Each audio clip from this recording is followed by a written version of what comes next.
What's going on? James Ferretti from New Jersey and Marco also representing from Going for Two. Marco, you want to give a shout out to everybody? Yeah, what's going on, guys? Thanks for letting me be a part of this. I'm pumped to be doing this show with you guys. We got a lot of good stuff coming up. Any 14 personnel people out there, if you're watching, thanks for tuning in. How are you, James? Why don't you tell the folks who you are, my man? Yeah, absolutely. Thanks, man. So I'm James Ferretti. I'm the fantasy sports doc. I'm a radiologist by trade. I'm actually working nights this week. So after I'm done with this, I'm going to go read CAT scans all night in the middle of a blizzard. But I'm here. I do injury analysis. I want to give a big shout out to all the other folks at Going for Two who are hopefully, if they're tuning in. But I'm excited, man. Like I'm awake. I got coffee in me. I'm ready to get into some injury stuff. Ready to look at some dynasty stuff. This is going to be a lot of fun. Thanks for having me. Well, I think the people, you should get credit for this. You worked all night. You got home and took a nap around, say, 2 o'clock and woke up about an hour ago. So you're literally working 24 hours, my friend. So props to you there. I could never do that. I'm an IT guy. I don't believe in that night work stuff, man. I need my sleep. So props to you, my man. Well, thanks. I appreciate that. Just to give a quick brief, a brief about the show exactly. So we're the Dynasty. Well, you got to tell everybody who you are. Oh, of course. Can't forget about yourself, bro. Can't forget about the host. About myself, yeah. So I am the host of this show. My name is Hamid Sander. You can find me on FFJunkie85 on Twitter. I'm also a contributor for Going for Two. And also during the season, I come on the War Room shows for Sunday mornings to discuss that week's matchups for each player. So having said that, so this show we take everybody's dynasty teams and we break them down. We give our opinions from an analytical perspective, from a medical perspective, and of course we judge your team based off of the depth of your positions and also the draft picks that you do have. Any questions you do have, of course, feel free to ask. We will take those as they come, and if time permits, we'll answer them near the end of the show. So having said that, we're going to kick the show off with talking about some news that impact your dynasty rosters as a whole. And I think it's just fitting to talk about the quarterback position because I've been watching football since 2001. I don't think I've ever had a year where we've seen this many quarterbacks potentially moving and we haven't even hit free agency yet. And there's already so much rumor about these quarterbacks being moved, potentially traded. So, Mark, I'll start with you, my man. Tell me, have you seen anything close to anything like this before in your time watching football? No, I mean, not at all. I feel like when we saw that Stafford trade, I feel like a lot of people were saying like this is like an NBA style move. This is what we're used to seeing in the NBA, not the NFL. And then we saw it again, today with Wentz. And so it's going to be something that's interesting because I think next season we could see similar kinds of moves because of the limited cap going into 2021 with everything with COVID. A lot of people are going to be getting 1-year deals, and we could see kind of this similar shift for not just this year, but next year as well. So I'm interested to see that. Speaking for the cap, it was approved for $180 million this year. It's supposed to be $175, but they moved it up for an extra $5. So the cap is actually $180 for the season. And we're already seeing moves being made by teams like cuts. Patrick Peterson is probably going to get cut. The Jets are talking about Jamison Crowder and Rashard Perriman not returning to the team, with Crowder taking a $10 million hit for the team, of course. Well, and the Jets are weird because they have money, so nobody should be a cap casualty there. No kidding. The Jets have the third largest cap space in the league, so it does not make any sense. Pay these players. You can afford to. They're just jumping on buzzwords. They're like, I think this is trending right now. We might be a cap casualty. So just really quick before we move on from this topic real quick, what are your thoughts about the impact Carson Wentz has on the Colts offense and talk a little bit about the dynasty, which wide receivers benefit, which don't benefit. And I really want to take some time to talk about the running back position as well, if we can, for maybe a couple of minutes. But James, any thoughts about Wentz is going from an offense where he was sacked, I think, 50 times, which is the league leading last year. Now he's going to an offensive line where Phillip Rivers was sacked the second fewest times amongst all QBs who played 16 games. That is that is such a drastic change for Carson Wentz and a welcoming one. What are your thoughts as far as his fantasy implications for this upcoming season and ahead? Well, I guess when you think about it, it would kind of be hard to do worse than he did this year, right? But that all being said, I think one of the things, interestingly enough, that's underplayed in professional sports and football especially is confidence and how much confidence you have in your teammates, your coaching staff, and at that level of trust. And I know some players have touched on it, but this is something that I think really is going to, I think it's going to benefit both teams, to be honest with you. But just speaking for Carson Wentz, I think it's going to help him a lot. Not only is he reunited with Frank Reich, who he had a lot of success under previously. How much did that affect him? I think it may have affected him more than people have been letting on. And what you said with the line, certainly a vast improvement there. His weapons are much improved at the wide receiver position. You know, I know with the Eagles, they kind of did their best, but big difference as far as who he's going to be throwing to, kind of some electric talent there compared to what he had in Philadelphia. So I think this is a really good move for him. I think the price was right for Indianapolis, and I think the Eagles are able to kind of turn the page, you know, and you know, it's the Jalen Hurts era in Philly. They got some draft picks to play with, and I think it's going to ultimately benefit the both of them. The price is right is an understatement, my friend. They have a conditional first-round pick, second-round pick with the condition of it being a first round if Wentz plays 70% of their snaps, or no, 75% of his snaps, or the Colts make the playoffs and he plays 70%, and that pick becomes a first-round pick. This was a no, and the Eagles have to eat up all of that dead cap space. I think it's $33.8 million, if I'm not mistaken. So this was a total win. Christmas came early for the Colts. It's cold everywhere around this country, but man, Christmas came early for the Colts. Marco, any thoughts from you? Yeah, well, I mean, I think you guys talked about it a little bit. I think the big thing for Wentz is this is an opportunity where if he can't succeed here, that's going to be really telling of what his talent is. Because I mean, you guys kind of touched on it, but the offensive line he had last season was absolutely atrocious. Obviously, it was, you know, due to a lot of injuries and things like that. But really, what's interesting is he's getting a great offensive line in this Colts O-line.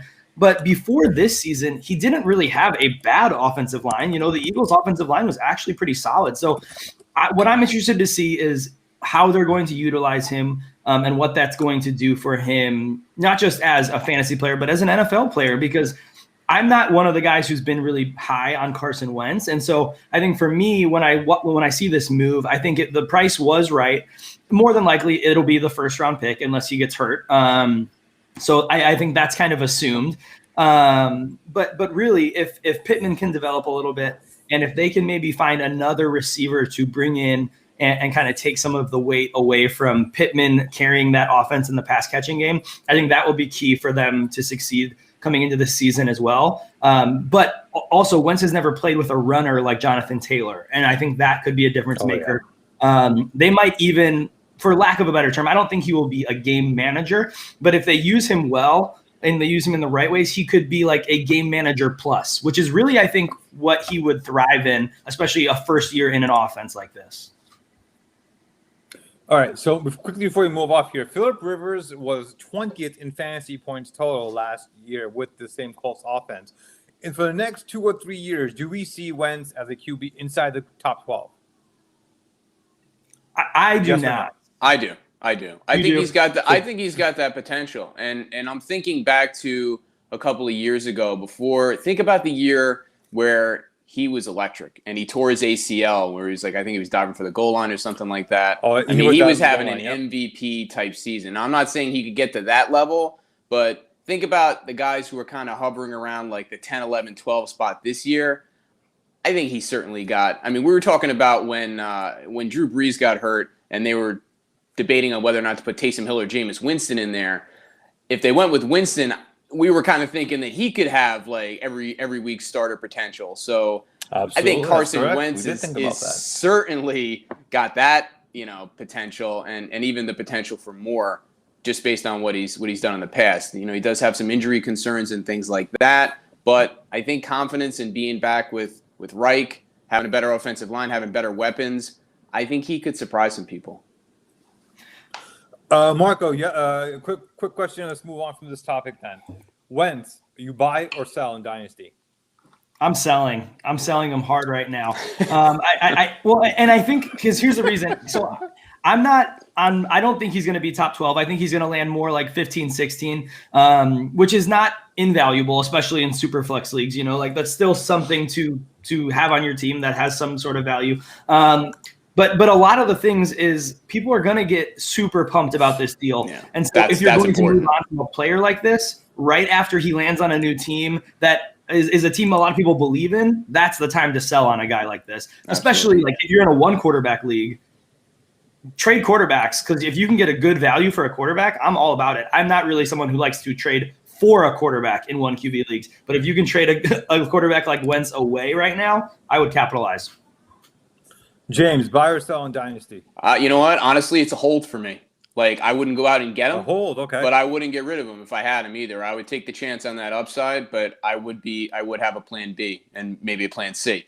But I wouldn't get rid of him. I wouldn't dump him. I would hold him because I do think he has that potential. All right, great. All right, guys, let's just jump right in. We have 3 lineups to discuss today, and here's how this is going to work. We're going to take one roster. We're going to talk about it by position: the quarterback, running back, wide receiver, tight end, and of course the bench. And we'll talk about we also have the picks for these teams available. So we'll talk about the picks they have and what we recommend they can do with the assets they have on their bench, and also their picks, maybe make a trade or where they can improve their roster. Having said that, unfortunately, I can't share these rosters today. For the next show moving forward, we'll have these available to view.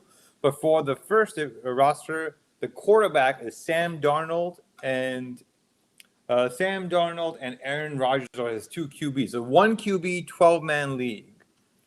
So I think he's doing great at QB, given that it is a standard 1 QB league. His backup, of course, is Sam Darnold. What do you guys think about his position at the quarterback position?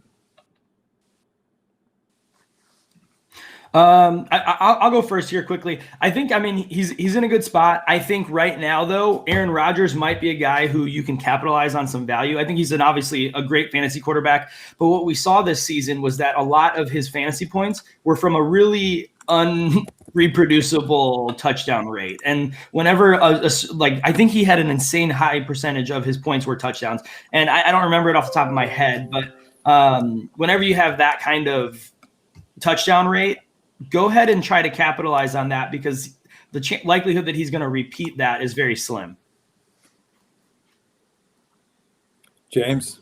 Yeah, I don't have much to add to that. At the quarterback position, I think, Marco summed it up perfectly. What do you think? Since 2015, Aaron Rodgers only had more than 40 touchdowns once in a season. So I do agree with Marco. This is an anomaly. If I am somebody who owns Aaron Rodgers, in a 1 QB league, it's going to be really hard to sell him. But if there's a win now team and they're one solid quarterback away, maybe they have a Kirk Cousins, maybe they have a Matt Ryan, I think that team you target to trade Aaron Rodgers for more assets. That's my opinion on it. And we can move on to the running backs. His running backs are really interesting. I'm excited to hear what you guys think about it. So for his starters, he has Saquon Barkley and Le'Veon Bell. And then on his bench, he has Damian Williams, Todd Gurley, Brian Hill, Sony Michel, Rashad Penny, and Jalen Samuels, and DJ Dallas and Joshua Kelly. Those are his running backs. So, in my opinion, there's a clear need he does have at running back. But Marco, I'll let you start off with this. Yeah, definitely. For me, running back's obviously a difficult position, and when it comes to Dynasty, it's one of the most important, but it also needs to be one of the most fluid typically. And so he's got a guy in Saquon who I still am all in on. I think Saquon's still going to be a stud for a while. So I think that's great. But having someone who's at best a number 2 back on their team as your number 2 running back is always a hole. And so that's when I look at, the guy like Aaron Rodgers, maybe you can package him for something and someone else and pull in another running back too, because you don't need a bona fide superstar there, but you got to put someone who's going to give you a safe floor of points at the running back 2 spot. James? Yeah, so looking at the running back position here is very interesting because he's got a lot of upside, but he's got a lot of guys that give me some trepidation injury-wise. Like Saquon Barkley blew out his ACL, and he's actually one of the guys that I have less concern about. So I think he's going to be fine. But let's talk about some other guys. He's got Todd Gurley, who's 26 and already has arthritis in his knee, which has kind of been underreported. Arthritis doesn't tend to get better over time.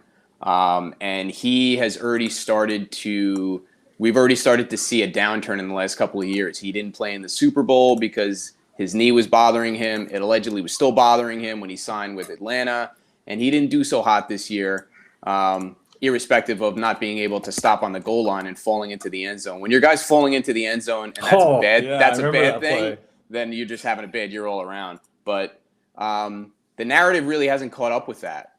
So he's somebody that I'd be really concerned about as far as like moving on from or not really counting on this year if you can.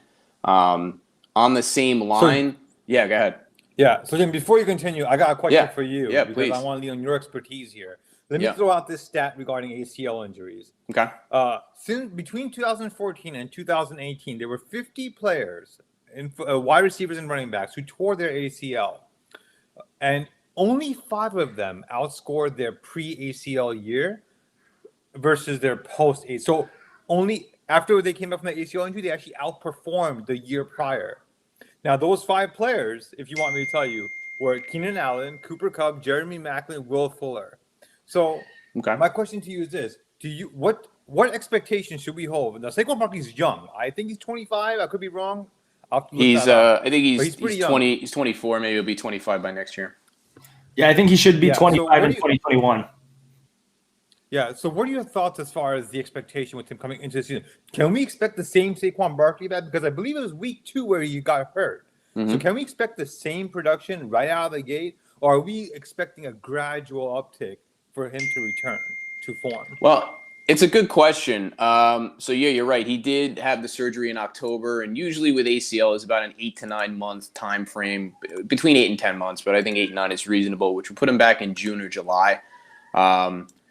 There is a possibility that he might miss a game or two depending on how the recovery goes. But once he gets back, I think because of his age and because of the way that ACL repairs tend to go, I think we're definitely going to see an improvement on what he's done in the years past. I think he's going to be the same guy, at least for a couple of years. And then it might be something where, look at Todd Gurley. Todd Gurley is a good blueprint for this type of thing. He was an absolute monster for 2017, 2018, but then it caught up with him, and he's only 26. So I think we can get a couple of, for sure we have a high percentage chance of getting a good couple of years out of Saquon, but then, we can't be thinking he's going to make it to the magic number of 30 and write it down in pen. The downturn might come a little bit earlier as a result of this injury. Okay, so we do have a few comments from the folks here, and from our earlier conversations about Wentz being a top 12 2021 QB. Let's go from Joshua Chu. Hey, Joshua, sorry if I mispronounced your last name. My apologies. You can let me know if I pronounced that correctly or not. So we have a split audience as far as that's. I think he's outside the top 12, Joshua, but I guess we'll find out. Simon says, would you rather roster Sam Darnold or Carson Wentz in Dynasty? Marco, what do you think? So this is a really good question to me because I'm still a Darnold believer. But right now, as things are, is how I'm looking at this question. You have to give the edge to Wentz. Darnold, we don't know exactly what is going to happen. Is he going to stay a Jet? Are they going to get him help? Are they going to get him more weapons? Is he going to move on? So right now, as things are, Carson Wentz. But if Darnold lands in a nice spot, I still believe in what he has talent-wise. James? Yeah, I believe in them both as well. But, Marco summed it up perfectly. I still believe in Sam Darnold for sure. But, it's a good problem to have. But I don't know if I would pick one or the other. I think Darnold certainly is a talented guy. He's been held back by the Jets system, and he may move on. He may stay with the Jets, but I think they're finally, coaching wise, they're trending in the right direction. which having Adam Gase, like, again, it's hard to do worse than that. But it does look like they're finally moving in the right direction. And he could be a big part of that. So I personally will hold Carson Wentz higher than Sam Darnold. I don't think Sam Darnold, unless he lands in, like Marco said, the perfect landing spot. I think it's going to take the perfect landing spot for Sam Darnold to succeed in the NFL. He needs a good coach. If you have Sam Darnold, he needs a good coach and an offense that does not require him to lead the offense. So that's going to be tough to find in today's NFL, where the quarterback is such a premium. Running backs are more of rotational, more of a commodity these days.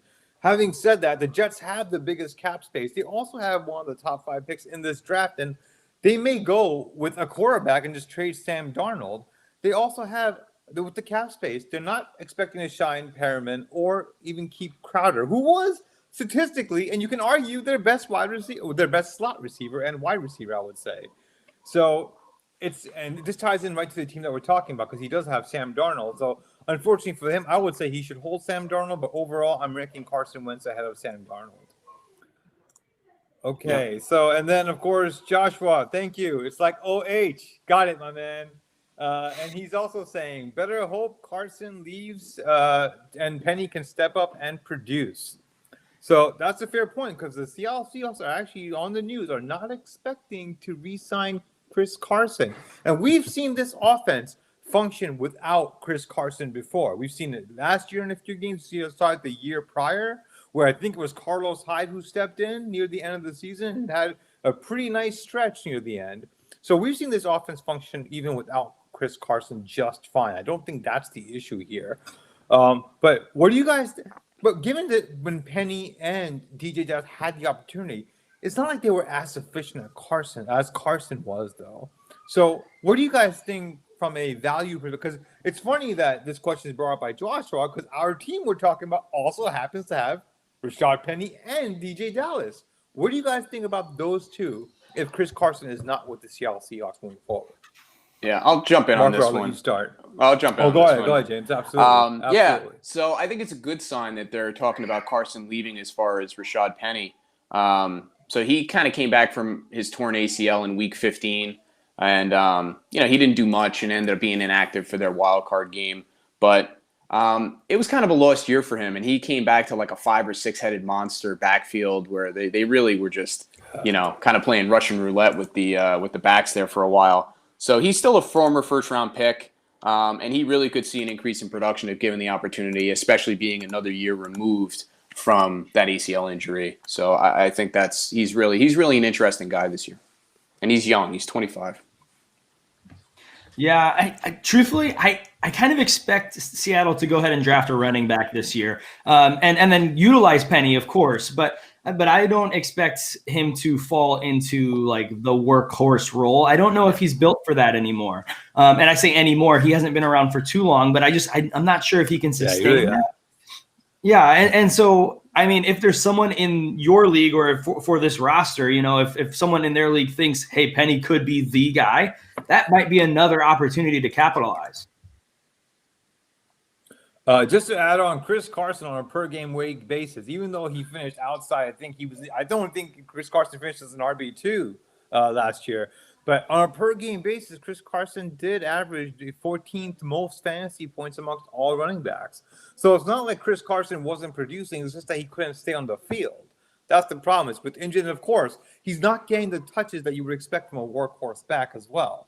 And it may be, like James said, it ties into the injury history that he has, which is significant. I don't think he's had a season where he's played actually 16 games. Okay, now moving forward with this lineup, let's talk about the wide receivers here. We have Deontay Johnson, Cooper Kupp, Odell Beckham, Deebo Samuel, Marvin Jones, and we also have Travis Fulgham, Preston Williams, Henry Ruggs, KJ Hamler as his wide receivers. Decent wide receivers, but there are a few question marks I do see. What do you guys think? Marco, I'll let you start off. Yeah, it's an interesting group. I think that's a good way to put it. I am still a Cooper Kupp fan. I think Deontay Johnson is still if they can figure out what they're going to do at quarterback, I think Deontay Johnson is still a very good player.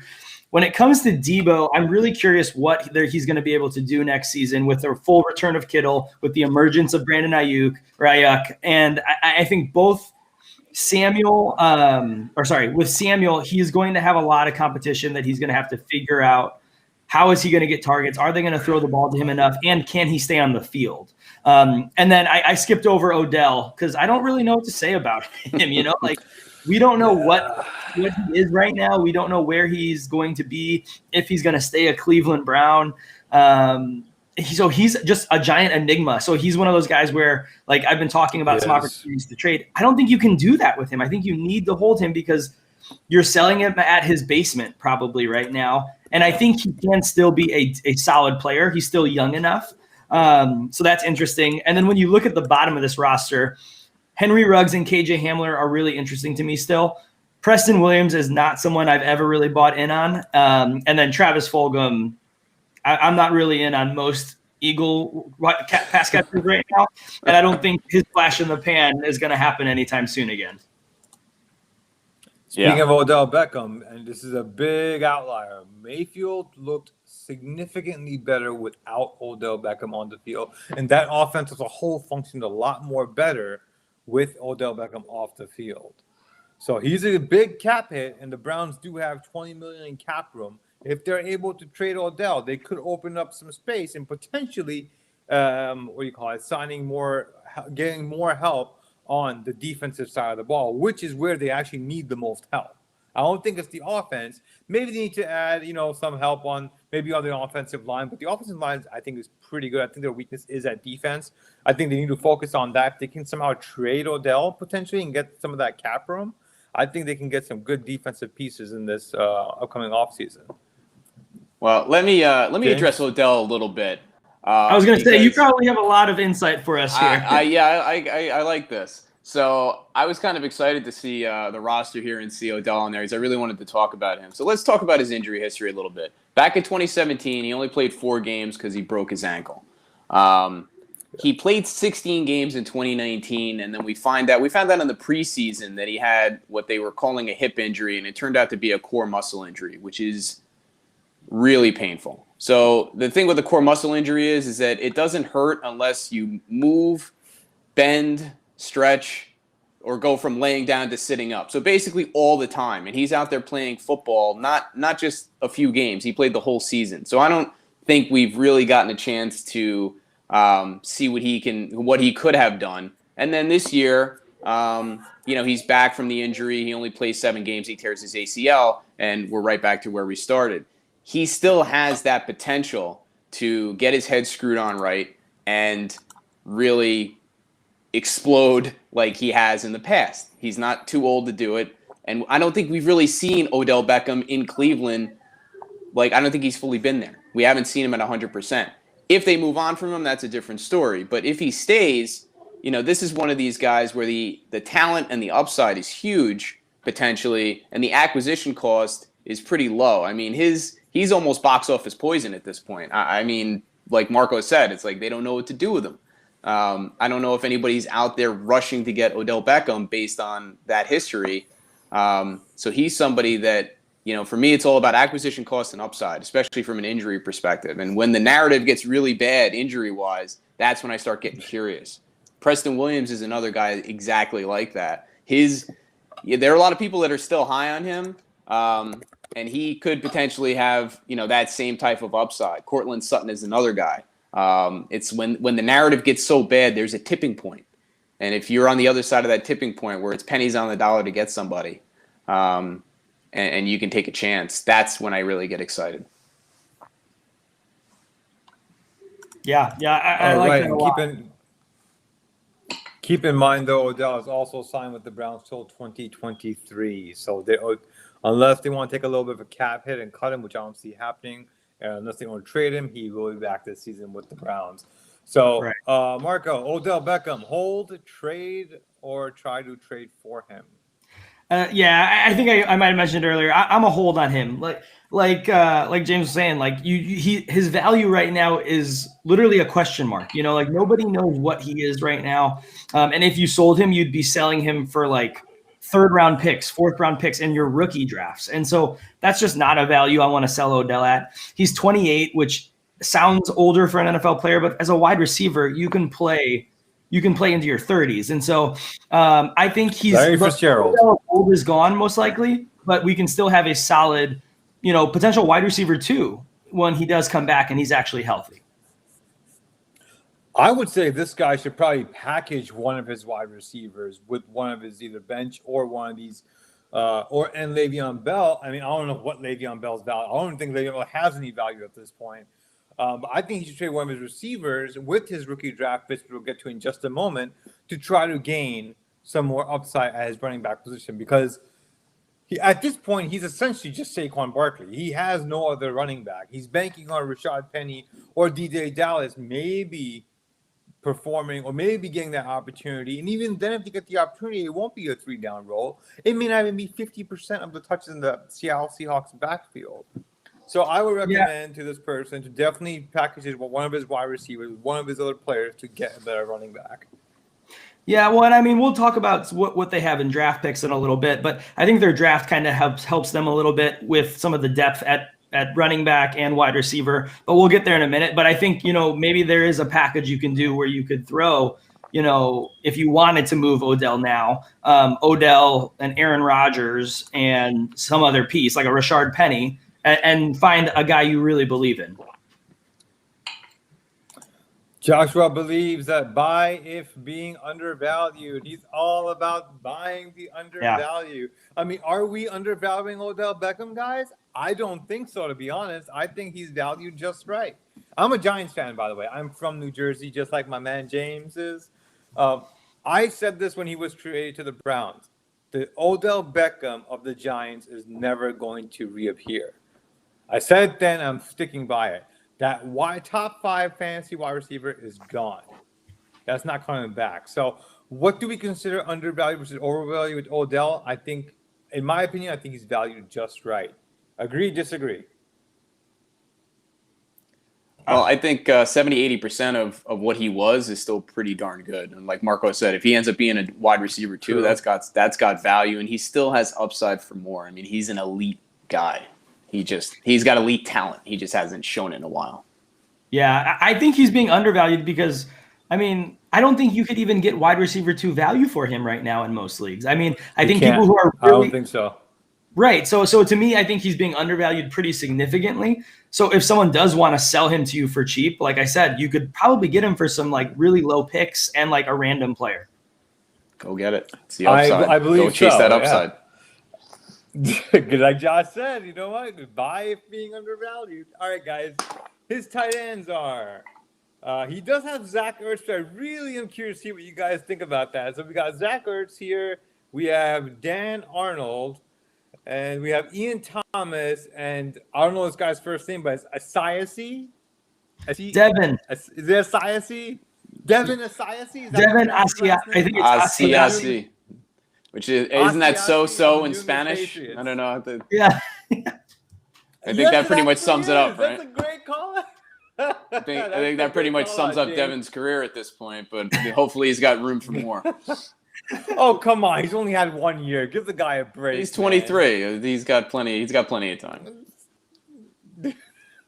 So I'm really curious. I'm not so curious about Asiasi as much as I am about Ian Thomas and Zach Ertz, especially Zach Ertz here, given that he's probably not going to be on this roster with the Eagles before the season begins next season. What do you guys think at this point? Speaking of Odell, we were saying that, man, his value is not going to be any lower than it is now. Can we say the same about Zach Ertz at this point? Do we see a ceiling with him, or is that gone? Oh, I think you're right. I don't think his value has been this low since, I don't know, maybe 2015, 2014. Think about the production that he's had, in the last 5 years. And, yeah, he kind of fell off a cliff this year. He had the high ankle sprain. He missed 6 weeks with that. He never really got on track. And by the time he came back, Dallas Goedert had kind of established himself. Carson Wentz was having his issues. The Eagles were an absolute dumpster fire. But he's got a track record of about 800 yards, 80 receptions a year for the past 5 years prior to this one. So when we look at the back of his, I'm old, so talk about looking at the back of the card. What if 2020 is the anomaly? And what if he goes right back to doing what he had been doing in the past next year, wherever he ends up? I mean, he's still got that ability, and I don't think the injuries are gonna hinder him. I think this is just kind of a lost year. It's COVID. The Eagles were terrible. It was complete dysfunction. Maybe turning the page and ended up in a new spot could be the best thing for him. Marco? Yeah, I think James kind of hit the nail on the head. What we saw from the Eagles in the entirety of the whole offense was just underperforming, and so I'm not willing to say Ertz is done. I mean, he's been a perennial top tight end. I think, maybe we could temper some expectations, which is like the worst fantasy analysis of all time. Expectations. Like everyone watches. But I think in all reality, like he will end up on a new team. And if that new team is a team that utilizes the tight end well, I think he's going to still garner some solid value. And we know from this past year, like the tight end landscape can be atrocious at times. Once you get out of the top 5, it's a full of darts, and one of them could land in the top 10 or the top 12. And so I think he's going to do that. So with that said, though, last year he had 1 touchdown and 4 games where he surpassed more than 40 yards receiving. Keep in mind, Dallas Goedert was out in those games, and he still only had 4 games in total all year where he had more than 40 yards. Maybe it was the offense. Maybe it was that Wentz had no time to throw the ball. For whatever reason, maybe, and there was an injury to the ankle, which did hinder him, and he was not the same player since then, and he never really recovered, like James, you said. Yeah. So maybe next year is the start. So in this case, question, in Dynasty, are you selling him or are you buying him? He's a buy for me. Slam dunk. Marco? Yeah, I mean, I think I agree. He's a buy, but also like don't go over the top to pay for him. I think, like he's not a guy I'm willing to, put a little bit extra in a deal just to get a deal done for. But he's a guy, if I can get an appropriate value, which I'm trying to think of what a value would be for him. But I don't know off the top of my head. Early third pick in the rookie draft? Oh, I would send multiple 3rd round picks. I would send any pick that's 3rd round or lower and multiple of those to go get him, I think. Because I think those picks tend to be more shots in the dark than anything. And if you can go get a guy who's probably going to give you at least a couple more tight end 1 seasons, I'll do it. All right. His rookie picks is where things get really interesting because he does have the capital to actually improve this roster and actually address some of the issues that he does have. He has a rookie 1.3, 1.5. He has a 2 second-round pick at the 9th spot, 3.4 and 4.4 for this upcoming rookie draft. So he does have the capital, especially with those first 2 picks. He has 2 picks inside the top 5. He can easily grab the wide receiver, which I don't know if he's going to get the one that I'm going to recommend, but he can also address his running back position, which I think is the most dire need that he does have in his roster. What do you got? Who would you guys target? Give me 2 names you guys would target here with the top 5, or at least positions. Yeah, I'll start. So based on the makeup of his team, I still have to dive a little bit into this guy, but I think with 3, as much as I do love Jamar Chase, I think he's got to go Javonte Williams if he's there, just because of how desperate he is at running back. I think right now, like I said, I haven't completely dove into Williams' tape yet, but he's looking like he's going to be my running back 3 in this class. And so I think that would be a big help for him at the running back position. He can get rid of some of the random bench running backs he has. And then at 5, I mean, there's a couple options. He could go wide receiver, and he could bring in, a Bateman, a Waddle, maybe a Smith, depending on how the draft falls. Or if he wants to get a little cute with it based on where he's at right now, maybe he tries to trade down or trade that pick for a quality asset. But if he's stuck with it, the other guy I would think about is Pitts because he is looking a little bit weaker at tight end. I was just going to say, would you spend a 3rd or 5th overall pick on Pitts? That's a big question. In one QB leagues, 5 is probably the earliest I would consider Pitts. James? what would you do with these 2 picks, and would you take Pitts with the one of your top 5 picks? Well, Hamid, so they got a saying in medicine. They say, know what you know what you don't know, and know when to punt. So this is definitely not my forte. That's why you guys are here. So I'm going to kick it back to you, and you tell me what you think. Smart man. Look at this guy. So, okay. No. So that's totally fair. And my take is this. If I cannot get Devontae Smith in with that 3rd pick, I'm taking Pitts at 5. That's how much I love Pitts. I really love Pitts and the upside he holds.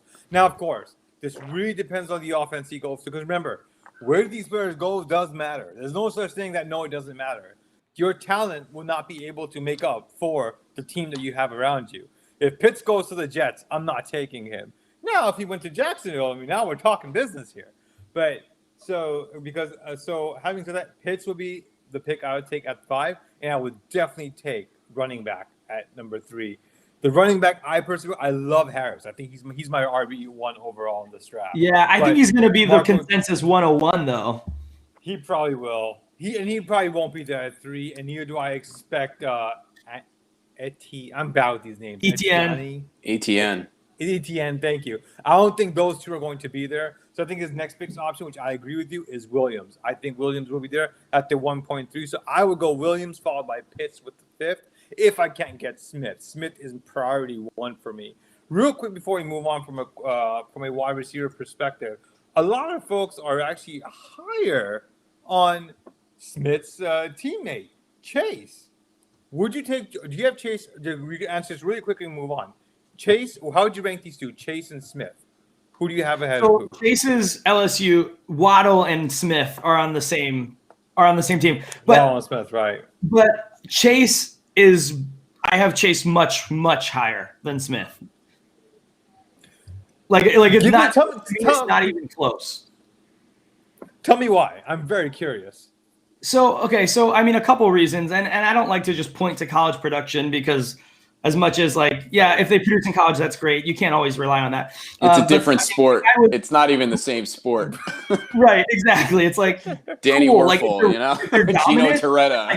They're dominant, but otherwise it's like, great, they scored 40 touchdowns. Cool, but really, I mean, he was by far the best all-around pass catcher, not just wide receiver, the best pass catcher, one of the best players in college football the last time he stepped onto the field. And sure, he had Joe Burrow, but one of the key things that I look at is he was so much better than Justin Jefferson. And Justin Jefferson, with Kirk Cousins as his quarterback, just lit the NFL on fire. I think that really where Chase kind of gets a knock is he's not elite at anything, but he's super good at everything. And I think that's why he's a little bit of a game changer. I see a little bit of A.J. Brown in him. And so I think that he could potentially, regardless of landing spot, because I think there's a handful of players where if your talent is elite, it doesn't really matter where you're going to go. It might take a little bit longer, but you're going to do it. Tight end, like you said, is much harder to do that. But when I look at Chase, I think he's the wide receiver 1, and I don't think it's particularly close. So my only, and I'll keep this really short because I know we're a little bit running short on time here. For me, when I look at a wide receiver and when I'm looking to project and rank these players, and where I'm drafting these guys, route running is key to me. I'm a huge fan of route runners, and that's where I think Smith has the upper hand over Chase. And I don't think it's a massive gap. I think the gap is enough where I trust Smith. You don't need the speed. If you have the route running skills, look at Keenan Allen. He's not the fastest guy, but he creates separation because of his route running. Second, hands. Those 2 combinations for me are key when I'm drafting a wide receiver. Exactly, James. Surgical. So that's where I love Smith, and I love that about him. So I think both are going to be great in the NFL. I just love the upside that Smith has, given the hands and also his route running capability. So, having said that, go ahead, James. You want to add anything else? No, you guys got it covered. All right. So, I know I said we'll cover more than just one team, but we're cutting short on time, so we're going to jump right into our signature moment where it's either impress or regret in Dynasty, my friends. Here, you either are impressed by one of your own Dynasty trades you've made that you can brag about today, or there's a Dynasty trade that you regret.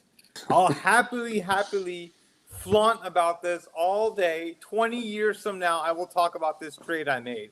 2018, I traded Tariq Cohen for Nick Chubb before Nick Chubb was a thing. This was the year Tariq Cohen was having that RB1 type of season. Every game, super efficient. I traded him for Nick Chubb, and man, did I love it. That was an absolute robbery, in my opinion. I will consider that my impress. Marco. So we're gonna do one of each, or are we just gonna pick one? Whatever feels true to you. Man, when you make whatever feels true to here's you. what I'll do. I'll brag on myself a little bit, but I'll give you the caveat of how I messed it all up. So, okay. A little bit of both, because I'm gonna humble myself here. But in the offseason last year, right after the draft happened, I got Michael Gallup, which he kind of pooped the bed this year. But I also got David Montgomery and Justin Jefferson, and I gave up Cam Akers, which kind of stinks, but I only gave up 2 seconds as well. So I got 2 guys who were at the top of their position. I brought in Justin Jefferson and David Montgomery, which led me to, a championship, which was awesome.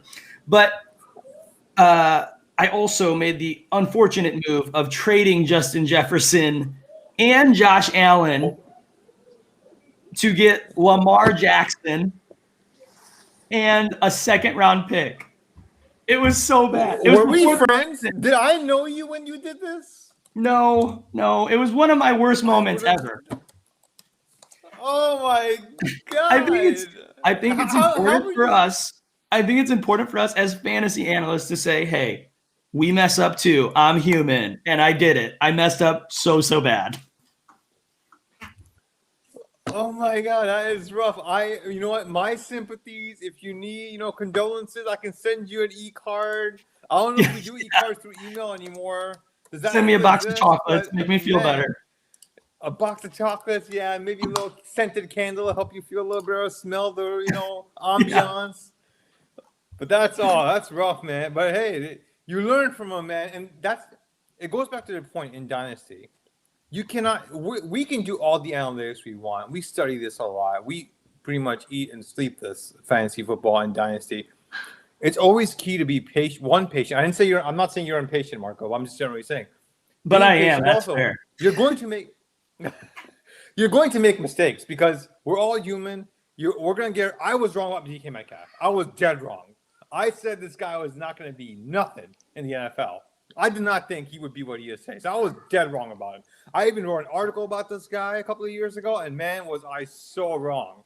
And actually, I got people commenting on that post on Facebook today even, reminding me how wrong I was. So yeah, we all make mistakes.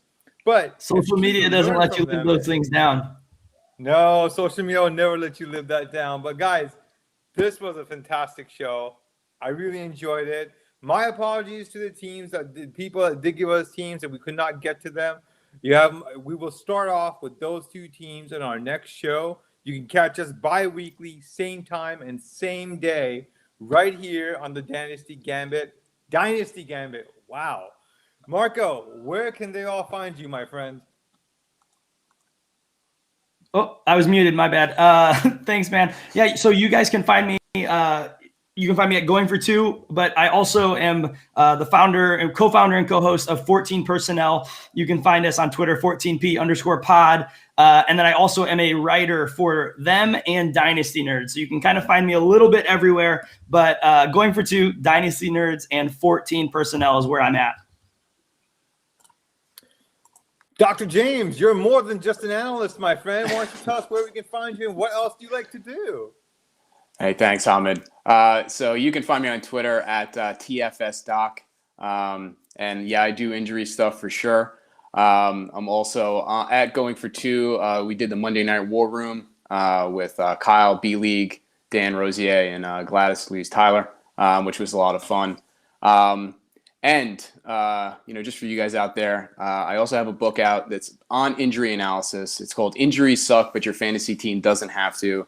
I really want to get this book in as many people's hands as possible to help them not only for their prep for the football offseason as all these moves happen, but also for baseball with spring training, pitchers and catchers are reporting. I think it's something that's really going to help a lot of people. And because of that, because I want to get it in as many people's hands as possible, because of our debut here on this show and going up to opening day in baseball, I've lowered the price to 99 cents. Because I'm not trying to make money off of this thing. Wow. I want people to learn. I want people to go out and win, kick their league mates' butts, and hopefully be able to say, when something happens, it's like they got the inside scoop. And that's all I can say. I'll add, I just read it. I just finished reading it the other day, and I shared it with my league. Kind of foolish on my side. It was awesome because my whole league loves the book. They've all read it already, and it's our first league book, which seems so random, but it's awesome. We all love it, and the whole league is like, all right, we're ready. We're set for all this offseason news. So it's a great book, guys. Please go check it out. That's awesome, man. Thanks. Also, you can find it on Amazon and also on Kindle e-letter. Is the hard copy out yet, James? Or are you still working on that? The hard copy is coming. Here it is. It'll be out in a couple of weeks. It's getting printed up right now as we speak. So really looking forward to that. So look for the hard copy if you're into hard copy. You can get the e-version, 99 cents right now on Amazon. There's a link on my Twitter page at TFSDoc. This was great, guys. I had a lot of fun talking about injuries. Sell Todd Gurley. My man. Also, guys, FF Junkie 85 on Twitter. I'm a contributor for Going for Two, and also you can find me on during the season every Sunday morning to talk about your starts and sits and any concerns you have for the fantasy week. This was great, guys. I really enjoyed this. I can't wait. We'll see you guys in 2 weeks. Have your rosters out for us, and we'll definitely let you know what to do with those rosters and how to improve them. All right, guys. Have a great night. Thank you all. All right, guys. Have a great night. Stay safe. See you.